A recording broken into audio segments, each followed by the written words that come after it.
In this video, we're diving into an ocean themed adventure and providing you with a rundown of the story, gameplay mechanics, and offering our thoughts on the overall experience. We'll discuss who we think should play the game and those who should perhaps avoid it. Hi, my name is Lil, and this is my honest review of Under the Island. If you haven't heard of it yet, Under the Island is an adventure RPG steeped in 90s nostalgia and takes inspiration from old Zelda games. Our story starts on Seashell Island, in the shoes of a teenager who's been unwillingly dragged to the island by her parents' job. What she thinks is going to be a boring year turns out to be the adventure of a lifetime when she learns that the island itself is going to sink if she doesn't help her newfound friend find four mysterious artifacts. These artifacts are the key to powering the island's defense mechanisms that keep it from being destroyed by the violent seasonal storms. I won't spoil any more than that in terms of the story, but I can say there's enough intrigue to keep you exploring and learning more about what's happening. From ancient civilizations to space time traveling bears, there's a lot going on. In terms of the gameplay, you have a few things you'll be doing throughout your adventure. The first, and most obvious, is defeating the various enemies around the island. Equipped with a hockey stick, bombs, and eventually fire filled plants, you can choose to either smack the heck out of your foes or get crafty by slinging bombs and fireballs at them.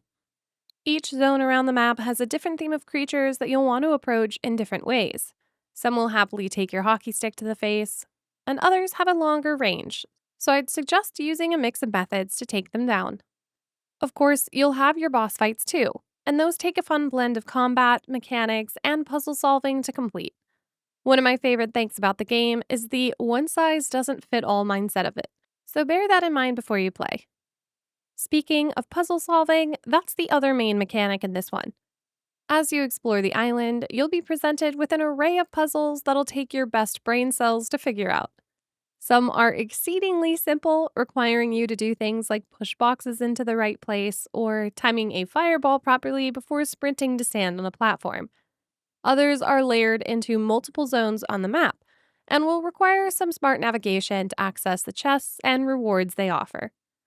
One thing to bear in mind while adventuring is that a lot of zone puzzles might be locked behind an item you don't have yet. I found myself attempting to complete certain areas and winding up confused. After resolving that I was probably missing something and pushing forward, I'd finally reach a point where a new item would unlock and that aha moment in the brain would trigger. So, just a fair tip, if you're struggling with something, don't be afraid to come back to it later.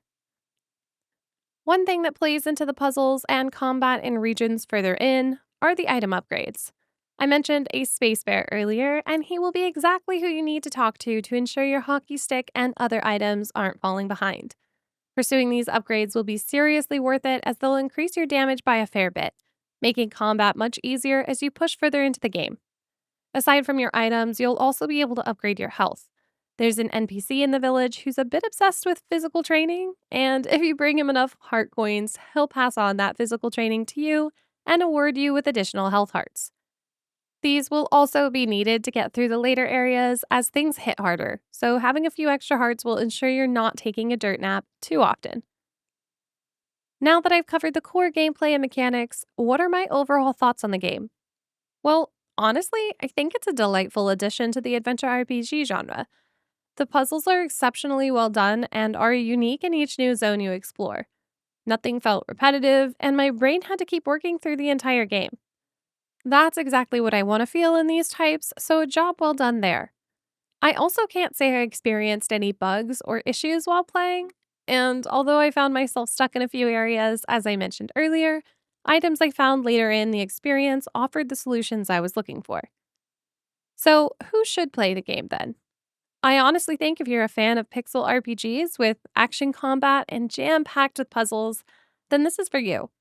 From the clever writing to the layered gameplay, it was a brilliant experience. The pixel art is playful and fun, and the music hits that 90s nostalgia pretty hard. There's also some fun mini games and bonus experiences to explore. So, even though the game has its main objective of finding the four artifacts, there's not necessarily a linear way to play this game. You can adventure and explore to your heart's content if you so choose. With that said, who shouldn't play it? Well, obviously, if you aren't a fan of adventure RPGs, and particularly those with pixel aesthetics, there are no life sim or necessarily relaxing elements to this game.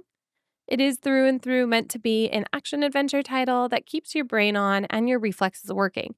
If you're looking for something to just chill out with at the end of the day, then perhaps this isn't it. I found myself playing it for about 2 hours at a time, and after that, I'd have to let my brain rest and revisit it the following day. All in all, though, Under the Island has my Pillowfort stamp of approval. It was a delightful little game, and I enjoyed my time with it thoroughly.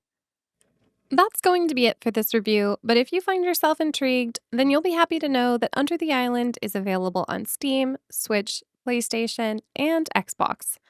A huge thanks to the development team for allowing us to give it a playthrough early, and make sure if you enjoyed that you leave the video a like so it can reach more folks on YouTube.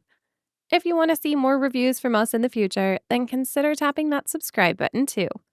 Thanks all for watching, and I'll see you next time.